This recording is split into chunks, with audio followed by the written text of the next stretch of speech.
In this world, three realms exist: the human realm, the heavenly realm, and the boundary realm.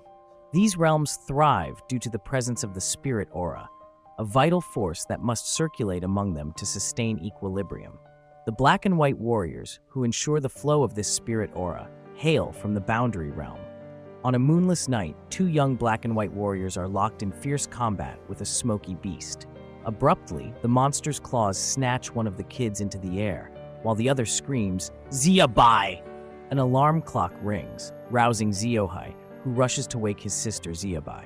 Together, they sprint towards a grand castle where their master, Master Yama, awaits. Master Yama, displeased by their tardiness, demands an update on their assignments. Both admit their tasks remain incomplete, inciting Master Yama's wrath. He expels them from the castle, commanding them to resume their duties. Transported by a ship to the human realm, the siblings witness a young boy fighting off several men attempting to extort him. The boy's supernatural powers vanquish his assailants. Xiaobai and Xiaohai arrive and discern that the boy is spirit-possessed. The ghost's formidable power intimidates the young warriors, prompting them to draw their weapons.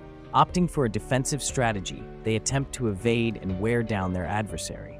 However, as they try to flee and call for assistance from the ghost's search team, the spirit ensnares them.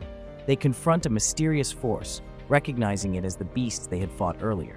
Pursued to a rooftop, Xiaobai brandishes her chain-like weapon and leaps into the air. The beast ascends, seizing Xiaobai, but Xiaohai catches her, preventing her fall. As the monster advances to strike, a female warrior intervenes, assisting the children in their battle. With a masterful stroke, she strikes the beast with her sword, unleashing a colossal lightning blast. Xiaohai recognizes the warrior as the strongest black and white warrior, just as Xiaobai regains consciousness. The spirit is ultimately vanquished, and the female warrior disappears before the children can acknowledge her departure. As the powerful spirit dissipates, other wandering spirits escape from their confinement.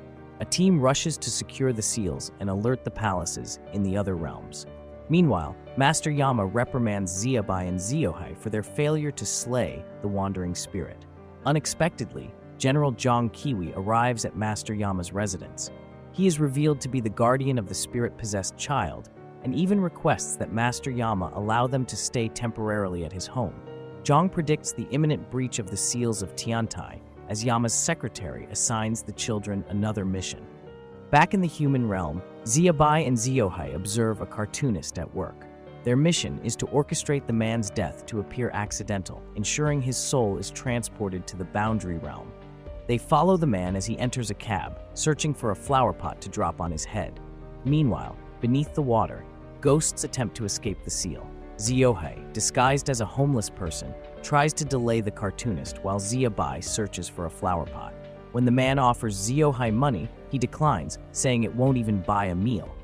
Instead, the man gives him a sandwich and walks away. Xiaobai returns, unable to find a flower pot in the office complex. When the cartoonist arrives at his office, his editor harshly rejects his manga, driving him away. Seizing control of the editor, Xiaohai forces the man towards suicide. On the rooftop, the cartoonist reminisces about his past, particularly the pain of seeing his friend, whom he believed had feelings for him, in a relationship with another man. It becomes clear that Xiaohai is manipulating events to lead the man to his death. As the man prepares to jump, Xiaobai starts to doubt her brother's intentions. Xiaohai recalls the sandwich the man gave him and is suddenly overcome with guilt. Desperate to save the man, the children dive towards the ground. The cartoonist survives the fall unscathed and sees his editor rushing towards him with an offer of publication. The boy sobs when the man is saved, realizing he has failed their mission. As Xiaohai recollects the events, he becomes aware that he has been abducted by a spirit monster, finding himself in an unfamiliar setting. Meanwhile, Zhang chastises Xiaobai for causing trouble. Xiaobai explains to Zhang that they were merely trying to help an elderly man fulfill his final wish when a monster attacked them. A guard informs Zhang that the seal is on the verge of breaking, prompting him to order reinforcements. In the meantime, Xiaohai tries to devise an escape plan but is at a loss when an apparition of Xiaobai appears, questioning why he left her alone. He rushes toward her, but the image vanishes. On the ship, General Zhang narrates the tale of how 99 wandering spirits were captured and sealed underwater. When the seal finally breaks, the water turns red before exploding, releasing immense energy into the universe. A whistle distracts Ziohai, who reminisces about his time with Xiaobai as he runs toward the sound. He stops in front of a giant statue where an evil-looking man begins to laugh. As the seal shatters, spirit hunters labor to prevent the spirits from invading the human realm. A colossal monster spirit emerges from the seal, challenging Zhang and his men. They instantly recognize it as the 100 Ghost Spirit. Ziohai, meanwhile, is battling his own foe. The man quickly restrains Ziohai with chains after beating him, revealing that he is trapped behind the seal with other vicious spirits. Zhang and the 100 Ghost Spirit engage in a fierce battle as the spirit lunges at Zhang, who with a single move of his spear, tears the spirit apart. Intent on preventing Ziohai from becoming a monster like the 100 Ghost Spirit, Zhang orders the spirit hunters to prepare the Jinko cannon. Ziohai, escaping his shackles, summons a magical sword and cuts down the chains. He observes the man provoking him, absorbing spirits, unaware of another lurking creature behind him. On the ship, Xiaobai and the general try to stop Zhang from entering the seal as Lu Shu suddenly arrives. Zhang vows to save Ziohai and entrusts the general with firing the Jinko cannon to destroy the seal if he doesn't return in an hour. Zhang hands over custody of Xiaobai to Lu Shu and leaps into the seal. As this unfolds, Ziohai quickly destroys the lurking creature with a single strike. The man, who identifies himself as Sang Wujai, attacks Ziohai, revealing an intimate knowledge of him. Ziohai uses his sword to fend off the surrounding spirits, but Wujai persists, wrapping himself in the spirits around Ziohai's torso. Breaking free, Ziohai absorbs the spirit into himself through his hands. Zhang rushes to the seal's entrance as spirits escape through the oceans, but is confronted by enemies seeking vengeance for their past imprisonment. Reclining, Ziohai continues to absorb the spirits into himself. Wujai surveyed the scene, declaring that Ziohai must absorb more spirits to grow stronger and rejoin his team. Abruptly, Ziohai collapsed, unleashing a cataclysmic burst of energy before transforming into a grown man. Meanwhile, the general watched the ship as another anomalous spirit appeared on their meter, immediately suspecting it to be Ziohai. Initially, her brother lacked spiritual strength, causing Ziohai confusion. On the other side, Wujai welcomed Ziohai, calling him by his true name, Wang Heng. With a heavy punch, Ziohai braced for the attack. Blocking the blow, Ziohai swiftly sent Wujai soaring with a whirlwind kick. Irritated, Wujai drew a sword, but Ziohai dodged the first strike and disarmed him with a back kick. Wujai caught the sword midair and attempted another strike, but Ziohai ultimately defeated him. Their clash reverberated to the edge of the seal, where Zhang drew his sword underwater, swiftly dispatching the three spirits opposing him. Overcoming his adversaries, Zhang advanced further. Wujai sought a rematch with Wang Heng, leaping into the air and releasing a lightning strike, which Ziohai blocked with his sword. Despite his defense, Ziohai was rendered dormant. He recalled a child pleading with him not to leave her, giving Wujai an opportunity to attempt swallowing him. Wang Heng frequently recalled his childhood with Xiaobai. By the time he awakened, Wujai had entirely consumed him. The ship's signal meters were severely damaged, rendering them useless in tracking the seal. The general watched as Heng was about to be devoured by Wujai once the screen adjusted. Just in time, Zhang confronted Wujai, commanding him to back off and attempting to strike with a blazing magical sword. Wujai conjured a magic shield, repelling Zhang's attacks even as Zhang summoned massive fire. Zhang unleashed a volcanic fire attack, but the general struggled to contain Xiaobai on the ship. It was too late. Enraged, Zhang launched a ferocious attack on Wujai, threatening him within the seal. He assaulted Wujai with all his might. In Ziohai's flashback, a younger Wang Heng appeared as a prince residing in a palace. A maid approached the queen, reporting rumors that the princess was possessed by a wandering spirit and must be slain. When a messenger entered, announcing that the populace had gathered to dispute the princess's presence, the queen was instructing Wang Heng to take care of his sister. Wang Heng, the evil spirit, Ziohai, the young warrior, and the prince Wang Heng remembered were all entangled in Wujai's stomach somewhere in the night. Xiaobai discovered her brother's disappearance once she was back on board. The prince recalled his sword training within Wujai's gut. The prince and princess had fled the palace, which had become too violent for them to remain.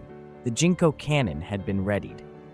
Lu Shu explained to Xiaobai that Wang Heng was an evil spirit who had killed numerous people. The spirit hunters had been powerless to stop him. As a result, the Boundary Realm had destroyed his memories and imprisoned him. Lu Shu deceived Xiaobai into thinking Xiaohai was not her brother. Xiaohai recalled that, in the past, the prince and princess had been nearly killed by someone they trusted. The fox spirit inside the princess had suddenly appeared and defeated the assailants. In a subsequent flashback, the prince and princess were hiding. When his sister received a charming toy in the shape of a flower from Xiaohai, Xiaobai had declined to play with it. She had concealed the toy, nevertheless, and advised Xiaohai to go to the autumn festival in the hopes of finding some food for the two of them. She accepted the gift and bid Xiaohai farewell as he departed. The fox spirit had suddenly emerged from the princess and was confronted by Lu Shu and another warrior. While purchasing mooncakes for his sister, Xiaohai overheard some villagers discussing the capture and impending torture of the princess of the previous dynasty. In the middle of the palace grounds, Xiaobai was discovered by Xiaohai as she ran. The spirit hunters had been forced to let the princess be killed by the royal guards, as the fox spirit would not leave her body. In the end, the people killed both Xiaohai and his sister after he had observed his sister being torn to pieces. Xiaohai found it hard to accept that the ghost hunters had merely used him as a weapon to seal Wang Heng. Xiaobai was forced to watch from the ship as other ghosts broke the seal. The general and Lu Shu prepared to fire the cannon. When he was ridiculed as Wang Heng, Xiaohai remembered his previous existence. Zhang continued battling Wu Jai outside. This time, Zhang was about to finish Wu Jai off, striking him with his sword. As the seal widens, Lu Shu commands the general to fire the cannon. When Xiaobai pleads for more time, the spirit hunter strikes her. Lu Shu insists they must ensure their safety in the human realm before waiting for Zhang and Xiaohai. To Lu Shu's astonishment, Xiaobai leaps forward in frustration. Inside Wu Zai's stomach, Xiaohai attempts to strike Wang Heng, who deflects every blow. Despite seemingly being transported elsewhere, Xiaohai denies this as his end. Meanwhile, Zhang successfully injures Wu Zai from outside, but is torn apart from within before he can deliver a fatal blow. As Zhang watches in wonder, another entity shrouded in smoke appears to devour Wu Zai. Until Wang Heng emerges, Kuro reveals himself as Chad, a former mass murderer whose memory was erased by the Ghost King, granting him a new life as a warrior. Now, the 100 Ghost Seal is broken, and Chad, using his spirit, takes control of Kuro's body for revenge. Chad believes the Boundary Realm exploited his powers and vows to reclaim what he's owed. Conversely, the Ghost King Jiria seeks a peaceful resolution to all grievances. Yet Chad aims to destroy the world and absorb the Ghost Seal's energy. Jiria endeavors to calm Chad and convince him to leave, but Chad, seeking justice, attacks him. The longer they remain, the greater the risk of their demise. Jiria decides to swiftly restrain Chad using the Ghost Behead Blade. However, Koniko intervenes, entering Chad's mind. Outside, Chad controls Kuro, but he hears his sister Koniko calling his name, urging him to return. Meanwhile, his sister from his past life accuses him of abandonment. As Chad absorbs more power from the Ghost Seal, he transforms into Godzilla. Chizuru watches the monster from atop a flying ship. Jiria arrives, proposing the use of the Jinko cannon to attack the monster. However, they must first rescue Koniko, trapped inside the monster. Jiria requests Chizuru to distract the beast while he rescues Koniko. Chizuru valiantly defends against the monster, but cannot hold it for long. Meanwhile, Master Mei meets Master Kazutora, monitoring Tianqi. Kazutora plans to gather forces to aid Tianqi, but Mei doubts Jiria's plan. She suggests sacrificing Koniko to destroy the monster and the other ghosts in the seal. Meanwhile, Jiria battles evil spirits, searching for Koniko, eventually finding her trapped inside a crystal on Godzilla's chest. Jiria rescues Koniko, and Satoru initiates the firing of the Jinko cannon, targeting the monster and causing a massive explosion. When the smoke finally clears, the monster remains standing. Jiria entrusts Koniko to Chizuru and returns to confront the beast. Employing a special technique learned from Master Bai, he sends Godzilla to the afterlife. Kuro's body collapses and he is taken to the hospital alongside Koniko. Meanwhile, Saoji, the instigator of the Ghost Seal's breach, remains alive, grinning maniacally. Jiria informs Kazutora about the seal's break, which released the 100 ghosts. Kuro is kept under medical care, but Jiria fears that recovering Kuro's memory might strain his bond with Konako. A month later, Jiraiya informs Konako of Kuro's imminent discharge from the hospital, advising them to look after each other. Konako prepares lunch and hurries to fetch Kuro, who worries about establishing a new home since they recently left the Ghost King mansion. Konako feels uneasy, aware they aren't true siblings. Despite her constant chatter about their shared past, she fears their bond might break. Meanwhile, mysterious creatures assault two warriors on a mission in the human world. Kuro and Konako meet Jiraiya, who introduces them to Osamu, a master blacksmith from the underworld, capable of crafting powerful weapons. Jiraiya requests Osamu to forge metal gloves for Konako to help her control her powers, leaving her in his care. Jiraiya then takes Kuro aside to discuss events from 1,000 years ago, revealing that he had released Kuro, the 100th ghost, to protect Konako during a tumultuous time when Jiraiya faced constant life and death battles. Upon returning to Konako, they find she has inherited uncontrollable, unlimited spirit power. If left unsealed, it could cause massive destruction. Hearing a commotion, Kuro rushes to the lab. The spirit power resists the seal, but Jiraiya emerges, carrying Konako. Meanwhile, Master Mei learns of the two warriors' disappearance in the Earth Realm. After Konako's powers are sealed, she and Kuro are tasked with collecting human souls. Kuro swiftly eliminates several illegal businessmen. Back in the Boundary Realm, they face ridicule from other warriors for their lack of mission completions. However, the receiver grants them a bonus, warning them of other warriors who might steal souls. After surviving the assault in Tianchi, Saoji formed an unholy alliance with a formidable devil named Nijito, who had assembled a legion of phantoms that had escaped their seals. Nijito dispatched two malevolent spirits to infiltrate the human world, and they were the culprits behind the vanishing of the black and white warriors. However, their efforts failed to yield the individual Nijito sought. Meanwhile, a spy shadowed these events, only to be captured by one of Nijito's minions. This spy, too, was one of the escaped ghosts, and willingly pledged allegiance to Nijito's cause.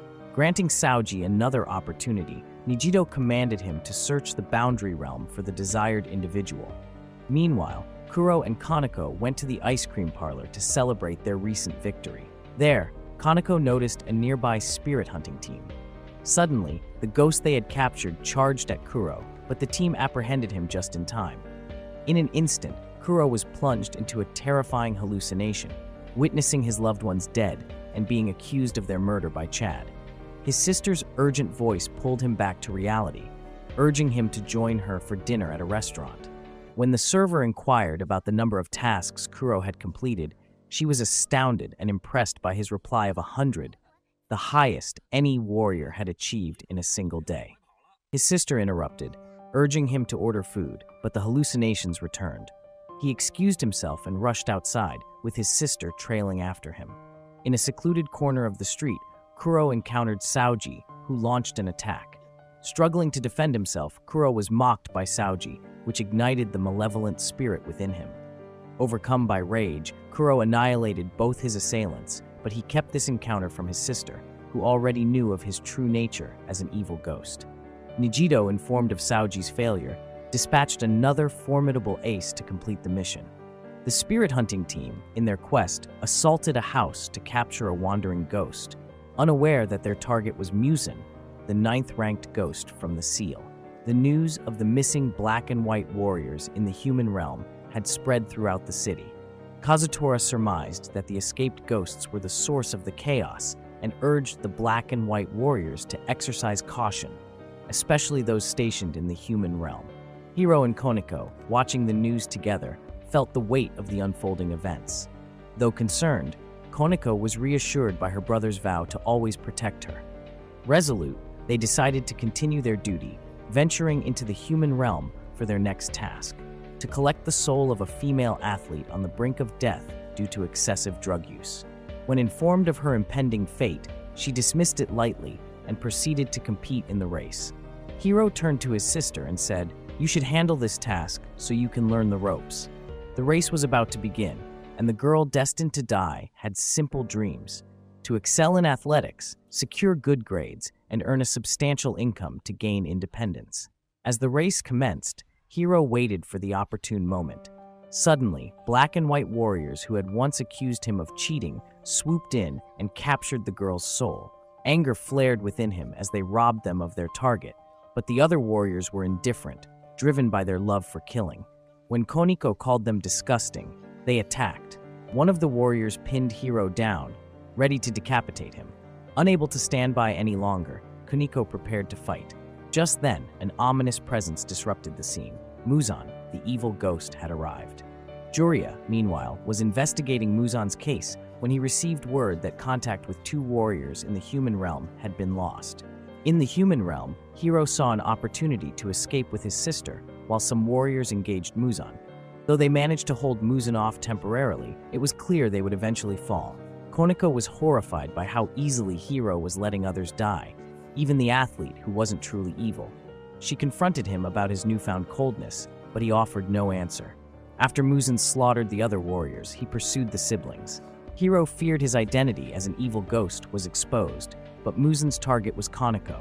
Muzan injured Hiro, awakening his inner evil spirit, which launched a ferocious counterattack. However, Muzan's regeneration rendered these attacks futile. Recognizing Chad's spirit, Muzan sought to consume it for greater power. Koniko intervened, ready to sacrifice herself for her brother. Her gloves shattered, unleashing a tremendous surge of spirit force. Jiraiya sensed this immense power and began formulating a rescue plan. When Hiro regained consciousness, it was already night in the human realm. He looked around but saw neither Muzan nor his sister. Koniko found herself in a surreal place, greeted by her parents, who told her to prepare to meet Hiro in the library. Dressed beautifully, she left the house, envisioning an ideal life. Opening her eyes again, she was in a different place, facing a massive pillar with a girl identical to her sitting atop it. Hearing Hiro's voice, she returned to reality. Her unleashed powers had caused a massive explosion, leaving her in the midst of a devastated area, bathed in glowing spirit light. Hiro assured her, "Don't worry, Jiraiya will reach us soon." But she believed the end was near. She urged Hiro to leave her, fearing her uncontrollable power could cost him his life. He held her close and vowed, "I promise to never leave your side." Fortune smiled upon them as Jiraiya arrived in the nick of time to seal her powers, restoring normalcy to their world. The siblings excelled in their endeavors, celebrating their success with ice cream. However, upon learning they were not truly siblings, Koniko began to grow shy in response to Hiro's affections. As the Ghost Festival approached, they donned traditional attire and ventured forth to revel in the festivities. They explored various stalls, savoring every moment. At the wish tree, Koniko tied a ribbon, keeping her wish hidden from Hiro. Later, they visited a jade shop where Koniko was drawn to a pair of yin-yang necklaces, believed to intertwine fates and often given to loved ones. Hiro purchased the necklaces while she dashed outside to witness the fireworks. In her haste, she collided with Mei and her disciple, Fufu. Fufu harshly proclaimed that Koniko was a danger to all, predicting that everyone would eventually abandon her.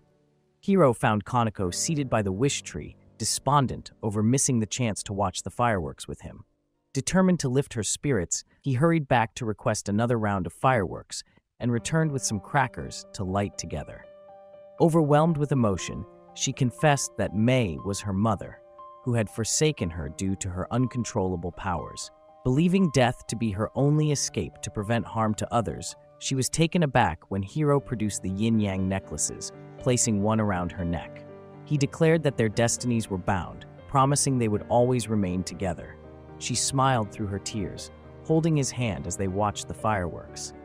Meanwhile, Chizuru investigated two malevolent ghosts who had breached the boundary realm, igniting fires across Fengdu City. She discovered their sinister goal, to perform a demonic summoning, with their next target being the mansion of the Ghost King, Saoji. The fake siblings, our new couple Akka, thwarted Saoji, preventing the West Devil from entering the boundary realm and foiling the evil ghost's plans to complete the magic matrix. Destroying the final point would stop the summoning. Chizuru and Satoru raced to carry out their mission, but the five ghost empires ordered them to leave the matter to the Narc. The Saoji whom Hiro defeated was merely a clone, with the real one having already completed the demon summoning, opening a massive gate.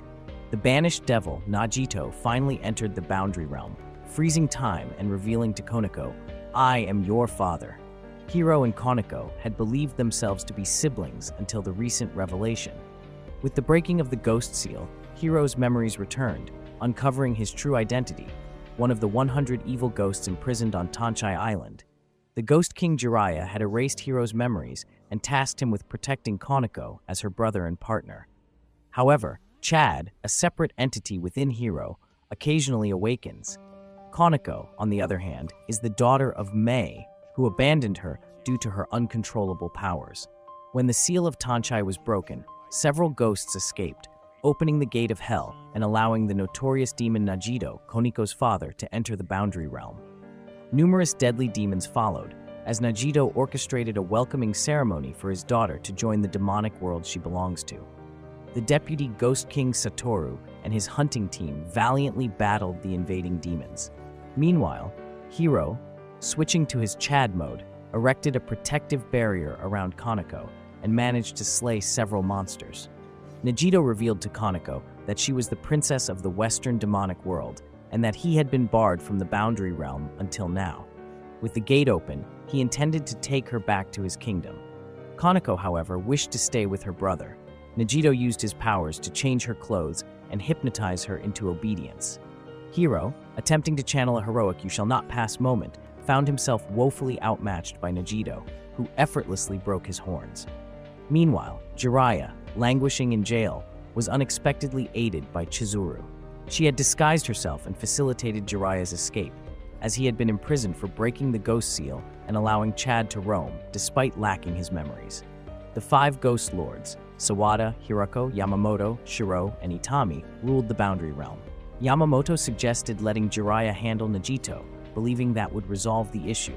However, Sawada pointed out that Jiraiya was incarcerated and Mei was in the human realm, complicating matters. Amidst this chaos, an unexpected visitor, R2-D2, arrived with news that an N-boy was coming to take responsibility for Najito's escape. As Jiraiya fought valiantly to protect Konako and Kuro, his impressive combat skills and spiritual powers earned Najito's grudging respect. Najito admired Jiraiya's concern for his daughter and proposed a gentleman's agreement. If he could leave with Konako, no one would get hurt. Suddenly, an aircraft arrived bearing the Queen's Guard and another marshal named Rin. Instead of confronting Najito, the Queen's Guard, displaying a lack of understanding of his true mission, aimed to capture Jiraiya. The situation grew increasingly dire as the forces intended to protect the realm misdirected their efforts, leaving the true threat, Najito, unchallenged. Jiraiya declared, "Okay, mate, you're too inept to comprehend how to perform your duties." He then inquired of Najito whether Konako would remain safe until the appointed time. Najito, taken aback, sought to ascertain the extent of Jiraiya's knowledge. Yet, instead of an answer, Najito swiftly departed with his daughter. Jiraiya instructed Chizuru to leave with Kuro while he used his spirit power to elude the squad. He concealed himself in an underground subway station, but Rin discovered him and implored Jiraiya to surrender, warning that the malevolent king could obliterate their realm. Jiraiya, resolute, retorted that they must pay for allowing 2 children to be involved. However, he refused to yield easily, advising Rin that the Boundary Realm should cease investigating him and focus on their true responsibilities. Facing an impending catastrophe, Jiraiya launched an assault using his fart-fighting skills. As the subway began to disintegrate, he swiftly fled. After evading Rin, Jiraiya encountered Saoji, who was intrigued by the significant knowledge Jiraiya seemed to possess. The Queen's Guard commanded a team to encircle Chizuru's Hectif barrier, anticipating Jiraiya's eventual arrival. Meanwhile, Kuro awoke with a desire to rescue Konako. Chizuru advised him that he couldn't accomplish this alone and should trust Jiraiya to retrieve her. Additionally, Najito would not harm Konako until a specific time. On another front, Lord Yami emerged from Hell to offer reparations for Najito's destruction. However, the Boundary Realm had already prepared a substantial invoice. Yami pleaded for leniency, explaining that Najito was a formidable criminal to contain. He also sought the Ghost Lord's aid in recapturing him. Yet, Yamamoto asserted that it was solely Hell's responsibility to bring Najito to justice. Through Chizuru, Kuro learned the truth. Konako was the offspring of the most powerful demon, Najito, and the mightiest marshal from the Boundary World, Mi. Konako possessed a fusion of malevolent and spiritual powers, capable of obliterating all 3 realms with a mere gesture. Consequently, her hands were kept sealed. Kuro's Chad ghost suffered from the inability to protect his sister in a past life, driving him to safeguard Konako, whom he regarded as his sister. This motivation led Jiraiya to release Chad, the 100th ghost, from the seal. Yami, apprehensive about confronting Nejido alone, believed it would be easier with assistance from the Boundary Realm. Fortuitously, the driver of his carriage was none other than Jiraiya, willing to help. Meanwhile, Chizuru led Kuro to another part of her abode, where she had established another barrier, creating a secluded training zone. Chizuru is far more skilled than she appears, having once qualified for the title of Ghost King. However, she sacrificed half of her Kai spirit to Jiraiya, aiding him in amplifying his strength. Chizuru tells Kuro that to defeat Nejido, he needs the right skills and tools, revealing that Jiraiya has prepared a secret weapon for him, a powerful sword named Beishu. This sword continuously absorbs spiritual Kai, making it perfect for Kuro, who possesses Chad's unlimited Kai. Chizuru emphasizes that a high amount of Kai alone is insufficient.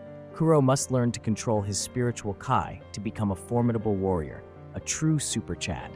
She demonstrates her own spiritual control to help him grow stronger. Outside Chizuru's house, the commanders successfully breach the barrier and discover a secret passage that seems to lead to Chizuru's location. However, the passage loops back to their starting point. Meanwhile, Jiraiya arrives at Chizuru's with Yami, who will assist them in entering Hell. Saving Konako, however, will be their own responsibility. As Jiraiya and Chizuru are unfamiliar with Hell, Saoji joins their plan as a guide. Although Kuro distrusts Saoji, Saoji attempts to convince them that he was coerced by the evil ghosts and now seeks to atone by doing the right thing. The Queen's Guard informs Yamamoto that Jiraiya and the others have escaped and wants to investigate the hell energy sensed in Chizuru's residence. Mei also arrives to confront Yamamoto, furious at not being informed about Nejido.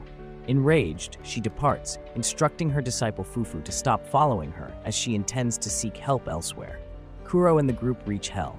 Saoji explains that they need to cross the River of Misery to reach the Red Dragon State, where Nejido's realm is located. They board a ship to traverse the river. The Red Dragon State lies in the deepest darkness, within the shadow cast by God's light, constantly shifting position. This realm, beyond the reach of law, cannot be precisely located. Meanwhile, Mei ventures into the White Mountains and slays 3 evil ghosts, including Nejido's most powerful follower. She is on a quest to meet Chiyo, the king of 100 evil ghosts, and her father, who was sealed by Master Bodu for his malevolent deeds. Chiyo possesses the power to invade all of Hell. Concerned for Mei's safety, Fufu informs Yamamoto, who decides to stop Mei and sets out with Sawada and Hirako. Kuro and his companions traverse the River of Misery and encounter a sinister figure who introduces himself as the Mountain Ranger. He informs them that reaching Nejido's castle involves more than just crossing the river. They must pass through various regions and secure a tamed gargoyle to fly to the Orchard of Abundance. Jiraiya, perplexed by the ranger's openness, quickly realizes that the ranger intends to kill them all. The ranger attacks with water from the River of Misery, which causes wounds to ooze and resurrects past traumas. Though Kuro and the others manage to avoid direct hits, the ranger moistens the air, making it difficult for them to breathe and forcing them to relive their painful memories. Jiraiya recalls his childhood in the human realm, where he studied under a great scholar who believed in a peaceful mortal life. However, Jiraiya chose to become an official to better the country. Kuro remembers his past life, where he left his sister to find food, only to return and find her executed. Chizuru reminisces about her first mission to capture the 1,000-year-old fox spirit within Kuro's sister. Jiraiya, too, was there, waiting for the official exams, only to be rejected for his white hair and scar, deemed demonic by the selection officer, shattering his dreams. These recollections cause deep suffering for Kuro and the others. Meanwhile, Mei reaches Chiyo, who is using Xiaogo as a temporary vessel until his body recovers. Mei proposes a deal to Chiyo. In a flashback, after collecting the soul, Chizuru pitied Kuro and returned to see him, only to witness him transform into a starving ghost due to his growing resentment. Chizuru snaps back to the present and uses barriers to awaken everyone else. The Mountain Ranger, undeterred, creates water puppets from the river. Jiraiya uses his fire spirit to obliterate the puppets as fire trumps water. However, the ranger quickly regenerates the puppets, aiming to exhaust Jiraiya's spiritual Kai. Unbeknownst to him, Kuro possesses unlimited spiritual Kai. Kuro takes the lead, with Jiraiya lending him his fire spirit to enhance his efforts. Kuro pierces the ranger's chest with his sword, causing the ranger to disintegrate and release a gem that transforms into a gateway to the next area. Chizuru, reflecting on their past, tells Jiraiya she remembers the first time they met. Having been grievously wounded by Chad, Chizuru lay hidden within the forest, her life slipping away. It was Jiraiya who discovered her, his arrival as unexpected as it was miraculous. Chizuru, astonished that Jiraiya could perceive her in her concealed state, was struck by the memory of her fallen companion who had perished in battle against the malevolent spirit. Jiraiya offered solace, and together they recounted their tales, rekindling each other's determination to pursue their ultimate quest. Their respite was short-lived, however, as the evil ghost found them and launched a merciless assault. Chizuru urged Jiraiya to flee, choosing to confront the specter herself. Her external attacks proved futile, prompting a desperate decision. She would consume the sun pellet, sacrificing herself to annihilate the ghost from within. Yet, Jiraiya snatched the pellet from her grasp, unwilling to see her perish. He resolved to die a hero's death, saving Chizuru in the process. Consuming the pill, Jiraiya allowed the ghost to devour him, then obliterated it in a final, self-sacrificial act. In the aftermath, though Jiraiya longed to share his thoughts with Chizuru, time was against them. Their journey to the castle beckoned urgently. Meanwhile, Mei, with resolute determination, channeled her spiritual Kai into her father, hastening his recovery. She vowed to provide whatever was needed, demanding a promise from Chiyu in return. Chiyu, intent on her aid to bring ruin to the three realms, agreed. Suddenly, the three ghost lords, accompanied by Fufu, arrived. Hirako confronted Mei, condemning her for colluding in such heinous acts and betraying the Boundary Realm. Despite Mei's lineage and her past affair with the Demon King, the Boundary Realm's emperor had once shown her mercy, a grace she now spurned. Yamamoto called on Mei to surrender and face justice, but Mei's resolve was unyielding. Miko's mother, Mei, had allied herself with the malevolent Ghost King and her father, Chiyu. The Ghost Lords sought to thwart her destructive ambitions. Yamamoto commanded Sawada and Hirako to subdue Chiyu while he faced Mei. He tasked Fufu with guarding Chiyu's recovering true body, as Chiyu currently inhabited a frail, borrowed form. Sawada warned Chiyu to desist, predicting that Xiaogo's weak body would soon fail against their combined might. Yet, Chiyu remained undeterred. Elsewhere, Mei invoked her wood spirit, conjuring a colossal flower that unleashed deadly lasers. Yamamoto countered with a barrage of metal spears. Weakened, Mei retreated as Yamamoto advanced to aid the other lords in capturing Chiyu. Crafting a spear from his own spirit, Yamamoto struck Chiyu, its power binding the demon's spiritual strength. Yamamoto staked his life on this battle, urging Sawada and Hirako to merge their spirits into a mighty beast to deliver the final blow against Chiyu. The beast wields a massive spear and charges forward to attack, but is abruptly interrupted by a sudden strike from the nearby mountains. Mei deceives Yamamoto into believing she is vanquished. She shatters the combined spirit formation of the lords, ultimately leading to the death of the other two. Yamamoto, filled with fury, declares her his sworn enemy and seeks vengeance. Before he can act, Fufu seizes Yamamoto's own spear and kills him. Chiyu uses the soul of the newly fallen lord to restore his body. Meanwhile, in the depths of hell, the Pyramid Spirit of God positions himself over the darkness, a ritual that occurs every 144 years, marking the day of the demon's arrival. This is the day Jiraiya had foretold. Kuro has little time left to save Koniko. Gon, a follower of Najito, informs his king of Kuro's group's approach. Admiring their bravery, Najito sends Gon to deal with them. At last, the day Najito has long awaited arrives. He summons his daughter and lifts the hypnosis. As she regains her senses, she pleads for her freedom, but the villain needs her to complete his grandiose 200 IQ plan, which seldom succeeds. He plants a seed Mei had given him, growing a tree of blasphemy that consumes Koniko. Kuro and his companions traverse a graveyard surrounded by lava, where they encounter Sue, the Tomb Keeper. She resides near the lava, though she isn't as hot as the surroundings. When she speaks, her voice grates on their nerves. She attacks Kuro and his friends with an illusion that forces them to relive their past life's death. Chizuru, having never died before, is immune to the illusion and fights Sue, but Gon joins the fray. Meanwhile, Chiyu's true body begins to take form. Despite his promise not to harm Xiaogo's body, once restored, Chiyu devours him. Gon, a man struggling with alcoholism, drinks on the job. Jiraiya warns everyone to stay alert and leads the charge against Gon. Time is running out to thwart Nagito's plan. Kuro, indifferent to Nagito's schemes, is focused solely on rescuing Koniko. However, Nagito will never release her, as she is integral to his plan. He intends to use the Tree of Blasphemy to cultivate a new world of darkness and demons, requiring a vast amount of spiritual Kai. Thus, in a twisted act of parental sacrifice, he plans to use his own daughter. Meanwhile, Jiraiya's body starts to malfunction as one of his spirits goes berserk. The spirit awakens, memories of its past life flooding back. In that life, Jiraiya encountered Chiyu, who declared himself the mightiest god of war, and gifted Jiraiya a fragment of his soul. Chiyu, a seemingly benevolent figure, sought to alter Jiraiya's perception of the world, revealing its looming doom and destruction rather than salvation. Now with Chiyu fully reincarnated, these memories resurface. The three realms teeter on the brink of annihilation as Chiyu embarks on his path of destruction. "Let's go. The world's end is upon us," Chiyu declares, as he reaches the Boundary Realm's entrance, ready to commence the devastation. Amidst this chaos, the Queen's Guard stands prepared, having marshaled a formidable army and erected a defensive formation. Yet, the two Ghost Lords merely observe from the front row, casually munching on popcorn. Chiyu, wielding immense power, absorbs the souls of the troops, while the Queen's Guard valiantly upholds the protective barrier. Their efforts, however, seem futile against Chiyu's overwhelming might. Suddenly, Master Kazutora appears, saying, "Yo, Brew, I can't fight you. I just want to know your reasoning behind this." Chiyu responds that he seeks vengeance, having been sealed by Kazutora, which left him feeling isolated.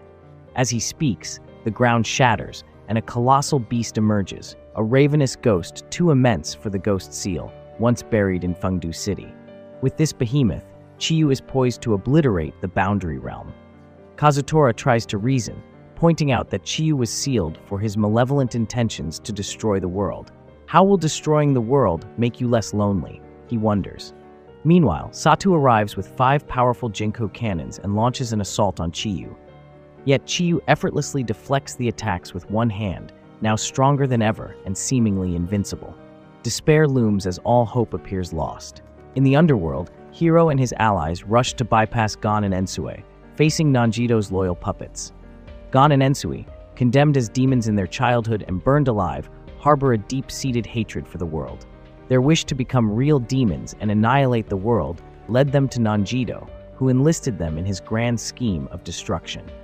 Chizuru and Jiraiya managed to defeat Gon and Ensue, delivering the spiritual stones to Kuro.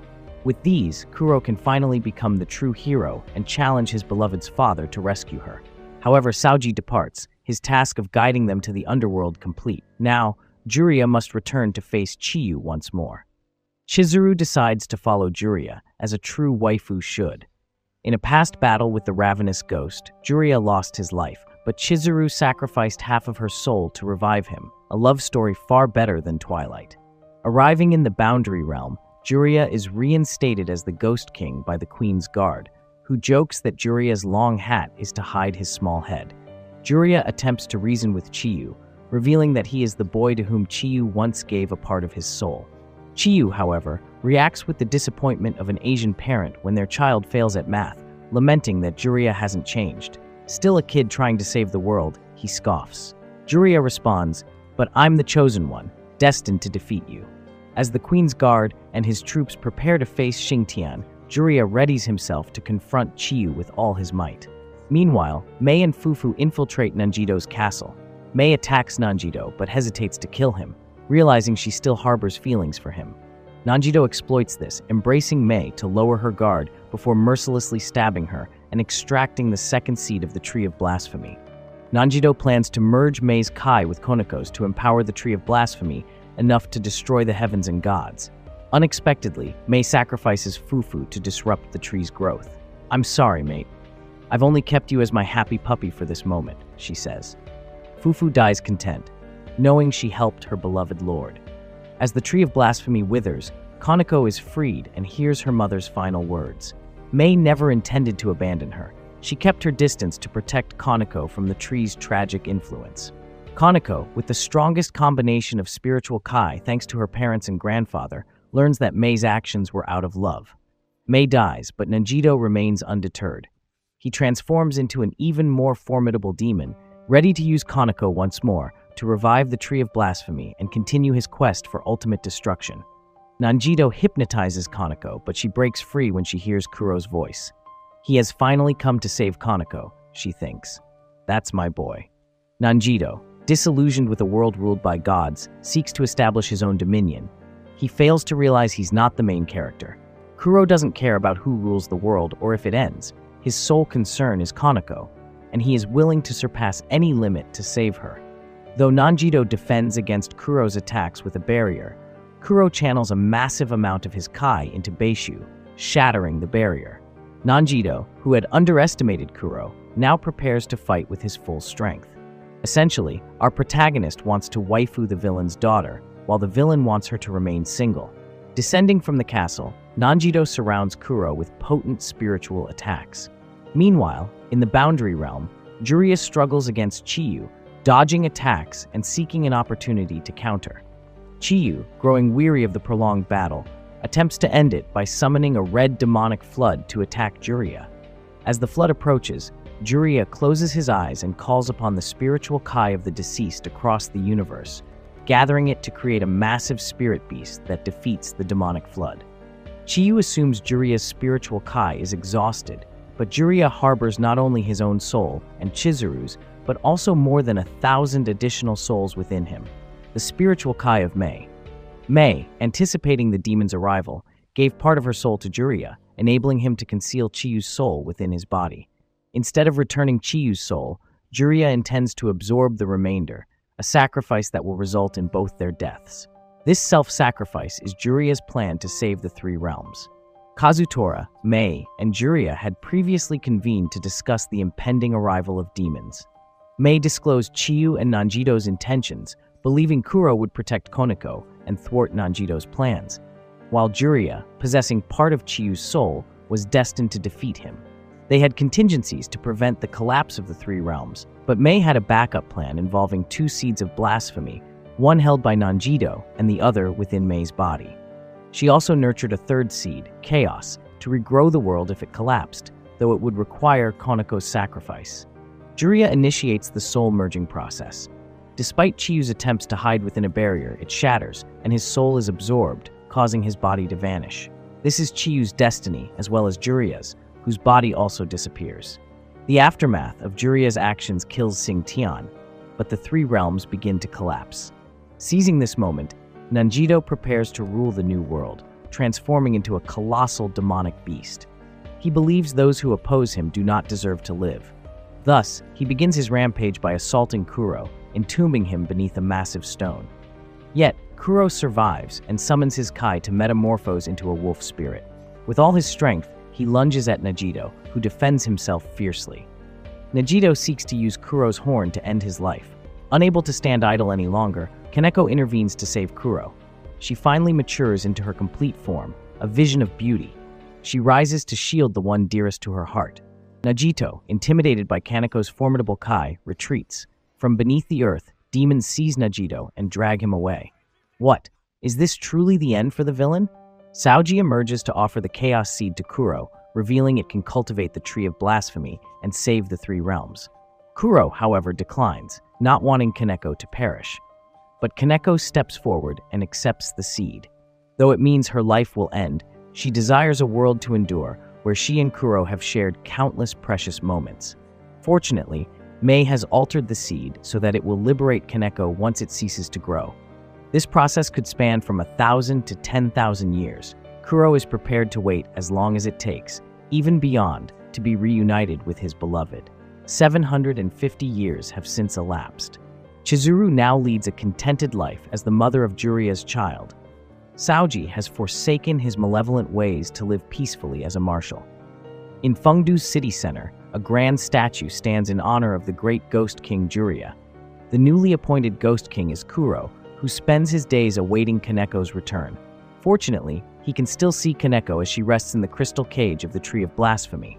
Little does he know, The crystal is about to crack open soon. This is the end of the video. See you all in the next movies.